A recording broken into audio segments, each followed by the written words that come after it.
Kamusta ikaw? Okay lang po, Okay. Lola. Nakita ko kasi itong nilalakaran mo ay talagang sementeryo. Kaya meron bang incident na kapag nandito ka, ginagabi ka na rin ng uwi? Meron po pag, Dito, oo, anong oras kayo nakaka-uwi? minsan mga 7 p.m., minsan din mga. Nakatakot. Hindi naman, minsan natatakot ako kapag may gumagalaw sa tabi-tabi. Pag isa ka, na naglalakad dito, ikaw lang. Anong oras? Mga 7, minsan 8, yung nangangaroling kami ng kaklase ko. Pag baskot? Okay. Ito lang masasabi ko bayaran nyo ako ng kahit pa 1 million. Ito, totoo to. Wala tong biro. Di pa ako naghinarte. Bayaran nyo ako ng 1 million, hindi po ako maglalakad na mag-isa sa sementeryo ng alas 7 o alas 8 ng gabi. No, no, no, no, no, no, no, no, no, no. No, no, no. Parang lakad-takbo na. Anong pinaka-worst? Yung pinaka-nakakatakot mo experience dito? Yung gabi na umuwi ako dito, alas 12 ng gabi. Oh! 100. 100.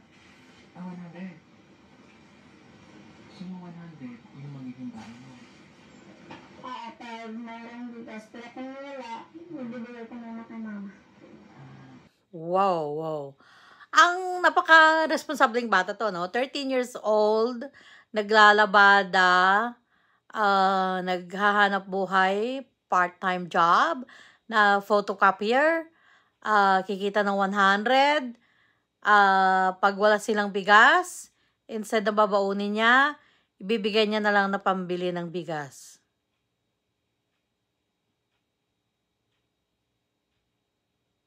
Wow. Wow. I'm speechless, guys. Hindi ako makapagsalita kasi nung mga ganyan din akong edad, 13 years old, 14 years old, nag-ano rin ako, nag-work din ako habang nasa high school ako. Pero it's not because I have to. Hindi dahil sa dapat akong magtrabaho.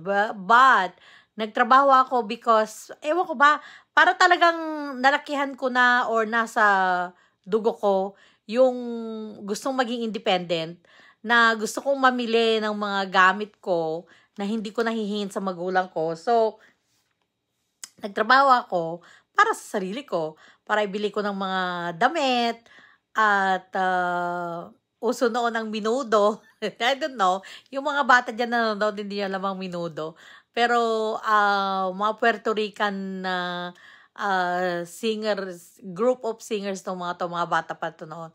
Kung saan galing si Ricky Martin. What do you call this? So yun. Pero yung batang ito, ang nakita ko, kasi actually, iba dapat ang i-reaction ko today. Pero may nagsabi na, ma'am, mag-reaction kayo dun sa, dun sa dalagitang nasa sementeryo. So, okay. Pero napapanood ko yung part 1. Nung ako'y may sakit, super sakit. And then now, I'm watching, finally, nawala yung brain fog ko, no? Yung medyo nakakonsentrate ako ng konti. Ang dalagitang ito, okay, so, isa sa mga difference na nakita ko, so marami naman na tayong mga nakitang mga naghahanap buhay para makatulong sa family, mga ganun-ganun. Ang kapansin-pansin ko sa batang ito, ang napansin ko sa kanya na hindi ko masyadong napansin sa iba, hindi naman sa lahat but nakita ko yung nung sinabi niyang binibigay niya sa mama niya, it's like para may pambili sila ng bigas. Wala doon akong naramdaman ba o hindi ko na-psych na may resentment o na may tampo sa kanyang boses na Alam niyo yun yung, bis na ibili ko na lang sana ng gamit ko. Hindi ko naman responsibilidad ang bumili ng bigas. 13 years old lang ako. Hindi ko responsibilidad na ako ang magpakain sa mga magulang ko. Hindi ko yun naramdaman sa kanya. So, this girl is really, I don't know, isa siyang kahanga-hanga. Kahanga-hanga siya talaga. I'm so glad. I'm pretty sure na marami ng mga nag-sponsor sa kanya. But let me finish the video. Nasaan yung ano?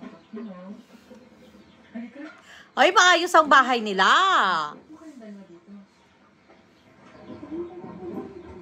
Upo ka. Hello. Ako si Kuya Paul. Okay. Kamusta ka? Okay.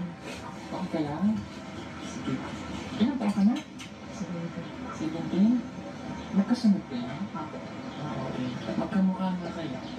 Okay, siya po ay yung nagtatrabaho, nagugupit ka. Nag-aaral ka ba? Anong grade ka na? Like, oh my gosh, look at that. Nagtatrabaho, nag-aaral para makatulong sa mga magulang.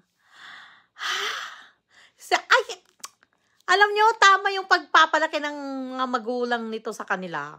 Kasi, nag-aaral sila, pero nagtatrabaho para makatulong, pero hindi mo man nakikita ang resentment sa kanila. Para bang, it's natural for them na tumulong sa kanilang mga magulang. Yan dapat ang ginagawa nating mga magulang. Yung turuan natin yung ating mga anak na maging independent, maging self-reliant. Yan kasi, dapat bigyan sila ng, yan ang nakakahanga sa pamilyang to, no? Pinagtatrabaho yung mga anak at hindi kagaya yung mga ibang mga pamilya na mga anak sa mga ganyang edad is nalululong sa bisyo. Pag nahirapan sa buhay, may kilala ko personally to na, so, yung nanay nagtitinda-tinda, and then, yung isang anak niya is nagnanakaw. Sa mga pinsan naman niya, nagnanakaw. At, pag kinukumpronta, kinakampihan ng nanay na lahat ng evidence nandun na talagang siya yung kumuha. Pero, ang nanay is pinagtatakpan niya yung bang, what is term? Ano ba yung term? Habang lumalaki, feeling niya, okay lang magnakaw kasi kinakampihan siya ng nanay niya, pinagtatanggol siya ng nanay niya. So, ang nangyari, habang lumalaki siya, nagnanakaw siya. So, lahat talaga, most of it boils down to parents, kung paano pagpapalaki. Babagsak at babagsak sa mga magulang kung ano ang mangyayari sa mga anak, whether they're failure or magiging failure sila or magiging successful sila sa buhay. Most of the time, hindi ko naman sinasabing lahat, no? Most of the time is magulang. Yung konsentidora, yon, that's the term I wanted to say.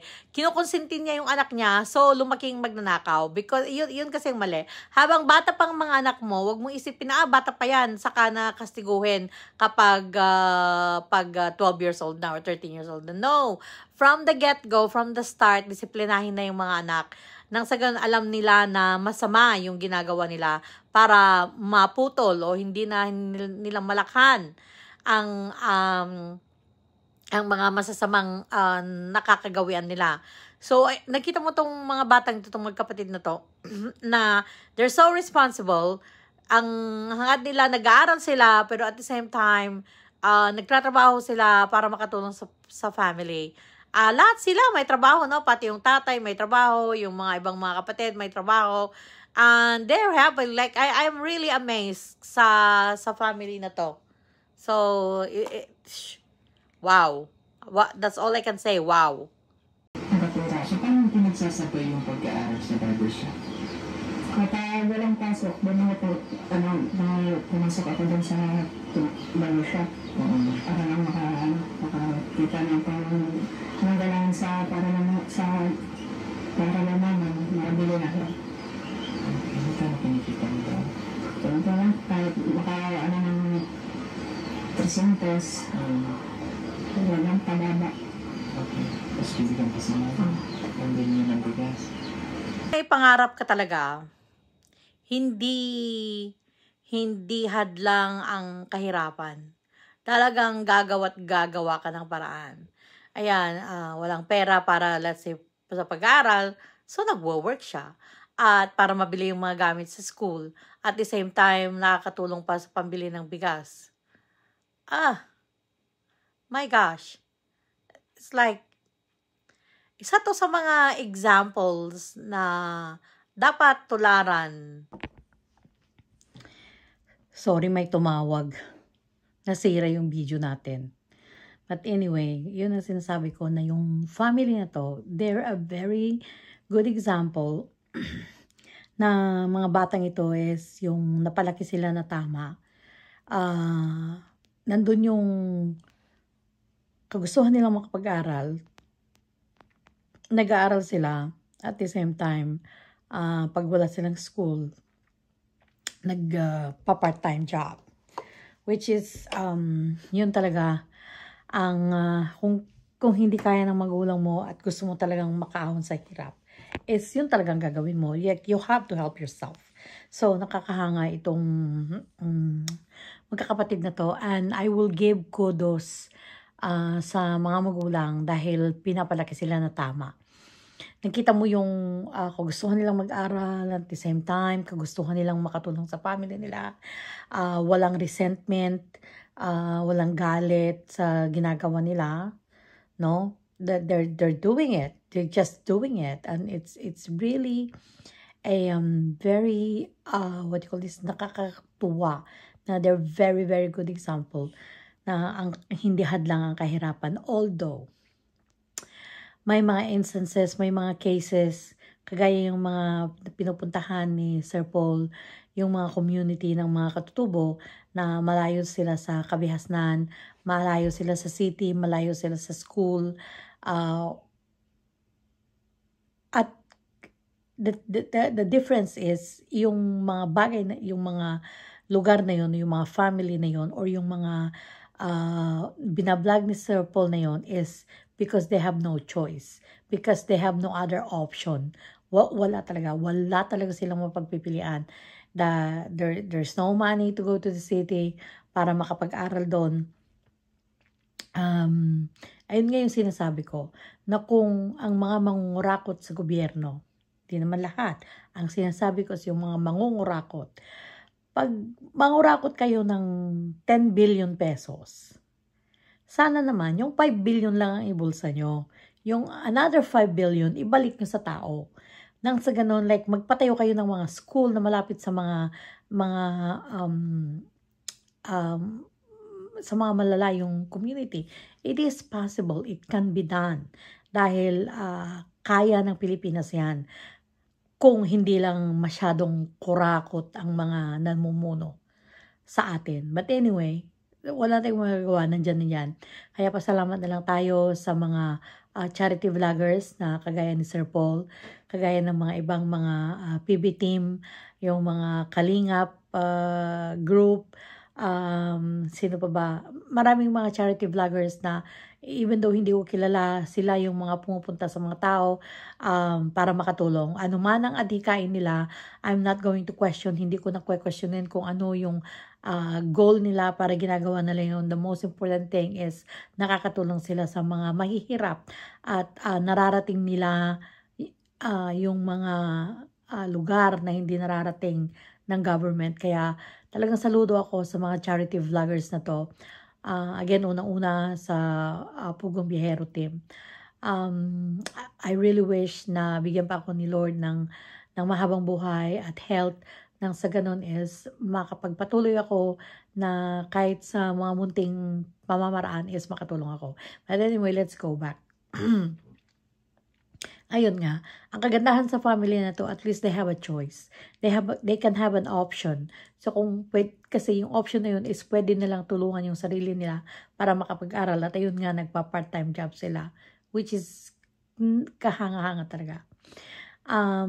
At yun ang sinasabi ko kanina na kudos sa mga magulang, kasi I'm pretty sure na yung magulang ang yung pagpapakita nila ng magandang halimbawa, pagtuturo nila sa mga anak na to, kaya sila lumalaki na mga buting mga anak. At naalala ko yung ito true to life story to nangyari sa first hand experience ko. Meron isang nanay yung sobrang konsentidora na kahit 100% ang evidence, ang witnesses na yung anak niya maliit pa hanggang nagbinata is nagnanakaw ng mga gamit ng mga pinsan niya, ng mga pera ng mga pinsan niya. Itong nanay na to is kinukonsinti niya.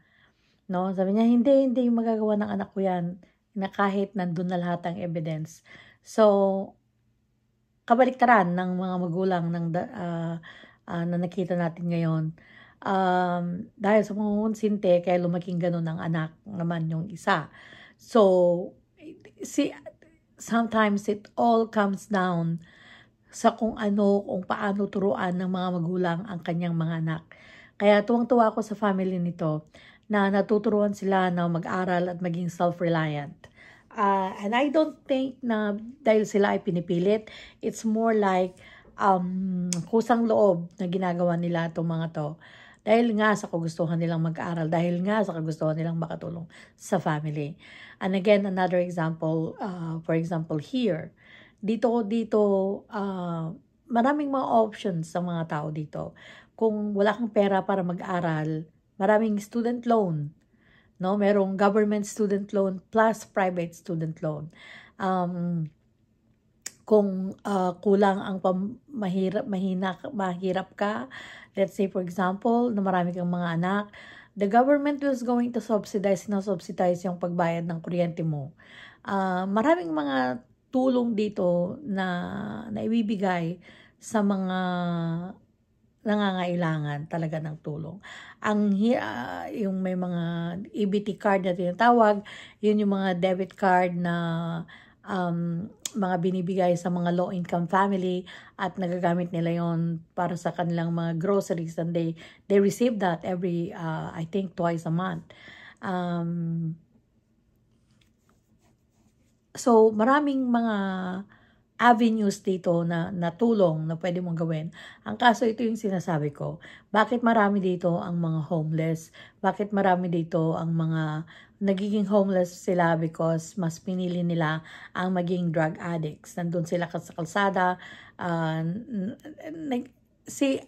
Kahit pa yung, let's say for example, yung pain medication, nagiging addict sila doon.